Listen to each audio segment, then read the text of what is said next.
Welcome to Samba Samba. Enjoy the video. In this video, I will show how to fix Stabilitrak on Chevy Cruze. Start by parking on level ground and turning the ignition off. Disconnect the negative battery terminal for 5 minutes to reset modules. Reconnect and clear codes with an OBD2 scanner, then test drive slowly to see if the light returns. If the warning persists, inspect wheel speed sensors and wiring harnesses for corrosion or damage before replacing parts. Start by testing battery voltage and alternator output while the engine runs to ensure stable power. Check each wheel speed sensor visually for dirt, corrosion, or broken leads and measure resistance values with a multimeter.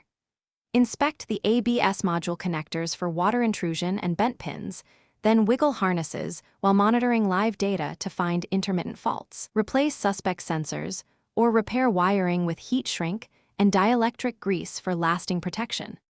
If you are finding this video helpful, please subscribe and like for more car tips and repairs.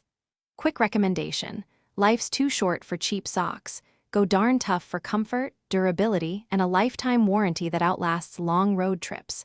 I wear them during wrenching sessions, and they stay snug and blister-free. Check the description for the link and other deals. Now let's get back to the video. Begin by scanning for codes and recording fault numbers for reference before clearing them. Lift the car safely, remove the wheel, and clean the sensor and mounting area thoroughly using brake cleaner and a soft brush. Reconnect the sensor and ensure harness clips are seated and free of corrosion. Then clear codes and perform a low-speed test drive on a quiet road. If the problem returns, replace the sensor or repair the harness section directly. Thanks for watching. Consider subscribing if we helped you.